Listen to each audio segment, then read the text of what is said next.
The Super Nintendo. Some would say the best console ever made with one of the most extensive and impressive game libraries in history. Games that can still hang in this era of high-definition gaming and fully orchestrated soundtracks. Freaking awesome. With so many damn fine games, there is no way we can limit this just down to 10, so we had to put together 2 lists. So where's your favorite game gonna land? Let's find out. Hey, I'm Stuttering Craig for ScrewAttack's Top 20 Super NES Games. 20! You know you've got one hell of a list when Donkey Kong barely makes it. A game that looked a full generation ahead of its time, DKC gave gamers a boner with its visuals. And a badass soundtrack to boot. One of the smoothest platformers ever, this is also the first time we're introduced to Diddy Kong, who has since moved on to bigger and better things. Like kicking ass! In all honesty, we had a really tough time deciding which DKC to put on the list, but ultimately the original won out due to its initial wow factor it had on gaming. 19! Whew, you want to talk about wow? What's your best combo on Killer Instinct? One of the coolest fighting games ever made. We spent hours on this arcade port and still play the soundtrack CD Killer Cuts at the ScrewAttack HQ. Constantly. A game that's all about fast-paced fun and giant combos. We can only hope that the rumored KI3 becomes a reality. 18! One of the SNES launch titles, F-Zero served almost as a tech demo for what Mode 7 graphics were all about. It set the standard for racing games at the time and still stands up as one of the best ever. The perfect blend of cakewalk controls for beginners and incredibly tough tracks for experts, F-Zero is a must-download for the Virtual Console. The only thing that sucks about F-Zero is that its sequel never actually made it over to the United States. 17! Hey, it's no secret, we're huge fans of shoot-'em-ups here at ScrewAttack, so when it came down to it, we had an incredibly tough decision to make. Gradius 3 with its customizable plane, or the sublime controls of UN Squadron, a port that is actually better than the arcade version. Damn. Both games you can just pick up and play right now. Both games have great power-ups. And both games just have stellar soundtracks.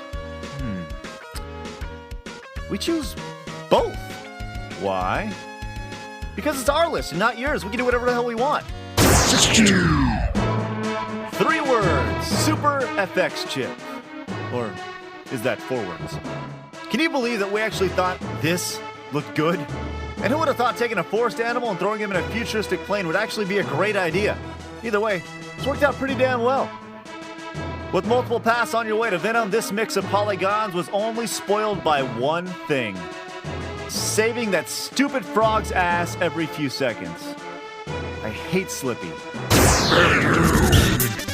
Here's some amphibians we're actually all about. The best beat-em-up ever, Turtles in Time.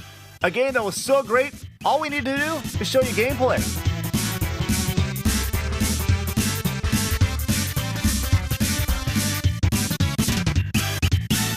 You know you love it.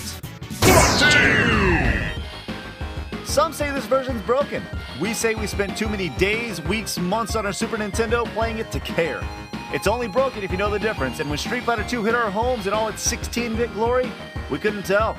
Throwing in some crazy-ass speed in the game gave us a glimpse of what was later to come in fighting games, but if it was too fast, you could always slow it down to the original speed. So slow. With the added speed and the ability to play as the final bosses for the first time on your SNES, being bombarded by fireballs never felt so liberating. 13! With Mario Kart Wii right around the corner, it's time to take a look back and reflect on just where this series came from. Split-screen fun with fast-paced tracks and, of course, a giant flying fish that gives you trophies. Someone had to be high when they came up with this stuff. While the Grand Prix was fun, the real kicker of the original Mario Kart was the battle mode. And let's not forget the red turtle shell, terrorizing gamers since 1993. 12! Konami was one of the kings of the Super Nintendo. It seemed like they were just constantly pumping out greatness. Contra 3 is no exception. Building on 2 incredible NES titles, Contra 3 lived up to its name by making everything bigger, better, and adding more weapons.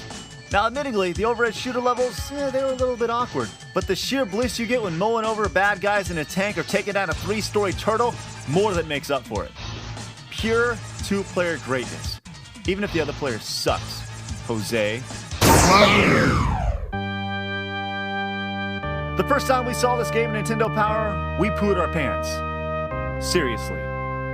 It was such an upgrade over the previous Castlevanias, we could hardly wait to get our grubby little nasty hands on it. We said this before and we'll say this again, one of the best soundtracks of any Castlevania game. Yeah, that good. Now you would think they would have just named the game Castlevania 4, but they had to throw Super in front of it because they knew the game was going to beat so much ass. The graphics, the soundtracks, the secrets, it was everything you looked for in a Super Nintendo game. Just not quite good enough to make the top 10.